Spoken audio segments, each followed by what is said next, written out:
Greetings and bienvenue, Midnight Crew. Thank you for returning to this broadcast, and welcome to new viewers joining us for the first time. If you like a video, then feel free to subscribe.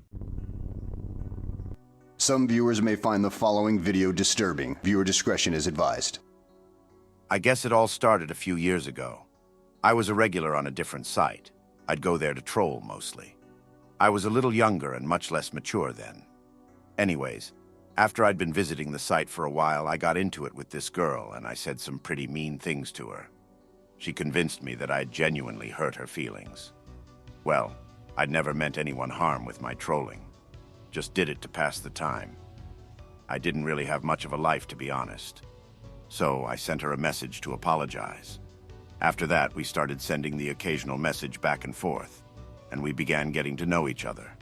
Soon it was a message or two every day, and then not long after we began chatting on a daily basis.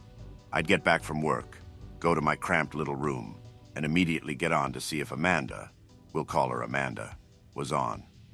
I grew to really like her, and as crazy and stupid as it may sound to most people, I grew to love her. One thing I noticed early on, though, she didn't take rejection very well.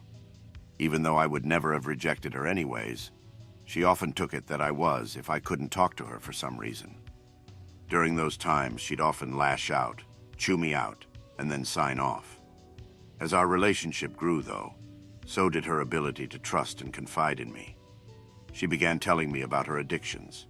First, it was minor things, not even really bad in my opinion.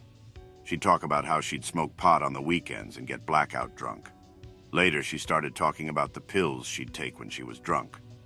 I worried a little more then, but I'd never been perfect either. I'd experimented plenty with drugs before. Eventually, it got to the point that we'd talk about wanting to be with one another, about how we wanted to meet. At the time, the situation just wasn't right for either of us, though. Between the distance, her not having a car, and me not having enough time off of work, it just wasn't possible. When we'd say goodnight, she'd usually go on for another 10 minutes about how she was so sad and alone, and all she wanted was to be with me. I'd try to comfort her, but it never worked. Eventually, I decided it was only fair to her that we start talking to each other as just friends. I figured her feelings for me would eventually fade, and she'd find someone local who she could be happy with. She was very beautiful, so it wasn't as if she had to worry about attracting someone. She didn't take it well. She told me she hated me and called me every name in the book. I didn't hear from her for a week after that. When she started talking to me again, she said she understood and that she was sorry for saying she hated me. Needless to say, I was glad she'd forgiven me, and it put my mind at ease that she was able to understand, or so I thought. After that, she began talking about every guy she slept with, telling me details. I still had feelings for her. She knew I did. I'd tell her to stop and she'd back off for a bit, but she'd always tell me about the other one. And every once in a while she'd say, "It could be you." Our relationship continued to become more destructive. She began hurting herself. She'd send me pictures of the razor marks on wrists, tell me about the needles she was sticking in her arm right before she slept with a total stranger. It was hard to deal with, but I did because I blamed myself for not being able to make her happy. This went on for a while until the time came when I was to be deployed. I told her about it, and she seemed genuinely concerned. We told each other we'd keep in touch, and for a while before I left, it was like it used to be. Then the day came and I went away. Though I had the opportunity to get online, it wasn't often. Our communication became less and less frequent, until finally I just stopped hearing from her altogether. A year went by. I'd think about her every once in a while, but not too often. When I'd gotten back, I started frequenting the forums on that site again. I found out that Amanda had deleted her account and basically told everyone they'd never hear from her again. Eventually, everyone forgot about her. Even me. Then, about 3 months ago, I got a private message from an unfamiliar screen name. She claimed to like some of my writing I had posted on my profile. I thought that was strange because no one ever reads people's blogs there, and I never really thought my writing was any good. The way this person talked, I knew exactly who it was, so I called her on it. She confessed that it was her, Amanda. We sent a few messages back and forth. She was very different. She told me that after we had stopped talking that she'd given up. I had been her only happiness aside from drugs, and the only way she knew how to feel something without self-mutilation was to love me. She told me that she had only messaged me because she wanted to let me know she intended to take her own life. She didn't know anyone who'd care, and she said she at least hoped I'd care. I did. I tried to talk her out of it. Amanda told me if I really didn't want her to go through with it, I'd let her call me. She just wanted to hear my voice, so I gave her my number. Moments later, I received a phone call from a blocked number. I knew it was her. I answered. "Hello, Amanda?" She replied. Yes, it's me. No one has ever listened to me, but you did. You cared. You're the only one who ever has, but then you abandoned me and I had no one. I just wanted to call because I wanted you to know that it's too late now. I wanted you to hear me say it, not just read it. You're going to listen now, and then you're going to truly learn how it's felt for me. Being invisible to everyone, not existing. Then all I heard was her sobbing. I tried to comfort her. I tried telling her I cared. She wouldn't listen. Then I heard a strange sound, a very low-pitched humming sound. It was a disturbing sound. It began to drown out her sobbing, and then her sobbing could no longer be heard at all. I don't know if it was too loud, or if she just stopped. I listened to this strange, almost alien noise. Even as it sent a chill down my spine, I couldn't stop. And then the phone call ended. I tried messaging her several times a day. I never got a reply. A week went by, and then it started. I received a phone call from a blocked number. I'd answer, and it was always the same thing every time. That noise, that awful, twisted sound. It would go on for about a minute, and then the call would end. I could never manage to hang up for some reason. I assumed it was her, and she was just messing with me. A ridiculous effort to get attention. Even believing that, though, the noise still bothered me. Some nights after hearing that noise, I even began sleeping with the lights on. Silly, I know. After about a month of this, I received an anonymous email. Just a bunch of random numbers. Usually, I wouldn't have even noticed such an email. There was no subject, no body, only an attachment. I scanned it for viruses. Nothing. It was just a video. I clicked to open, and shortly after, the video began playing on my screen. At first, it was kind of dark, and it was a bit blurry. I couldn't really make out much. I could tell there was a person, though.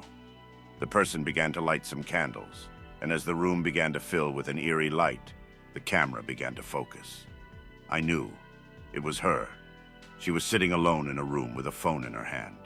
She picked up the phone and put it to her lips. Yes, it's me. No one has ever listened.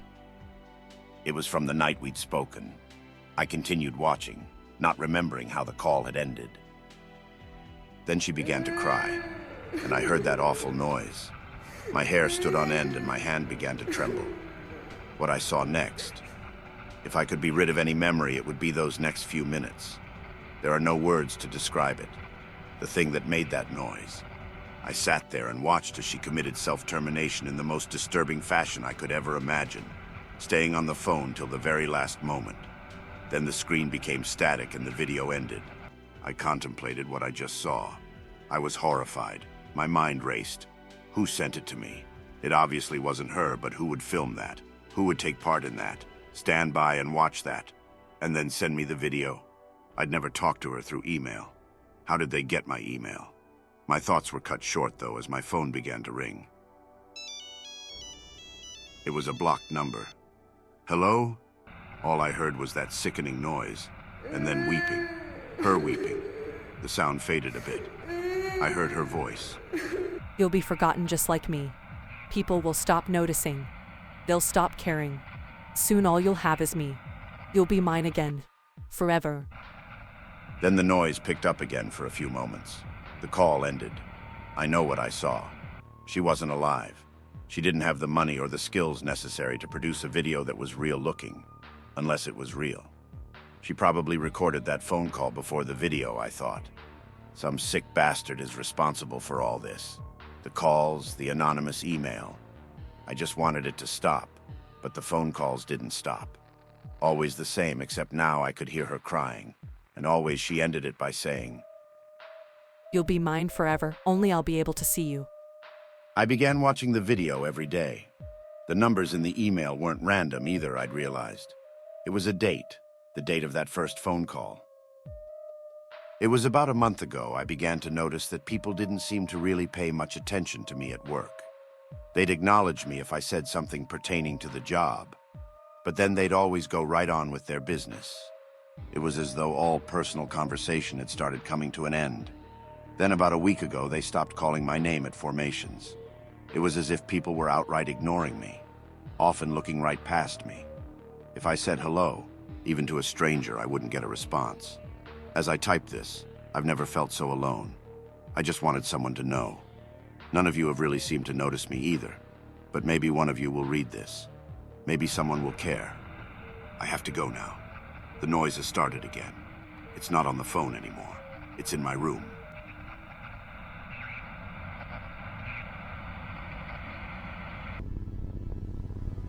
I hope that you enjoyed tonight's broadcast. If you enjoyed tonight's story, then please subscribe to the channel, as more green texts will appear daily. A new broadcast will appear when the clock strikes midnight Central Time.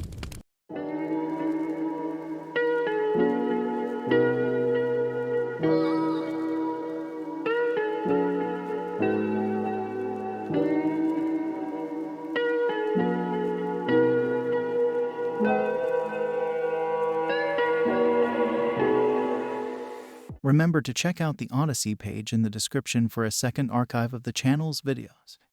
There's also a Rumble archive as a backup.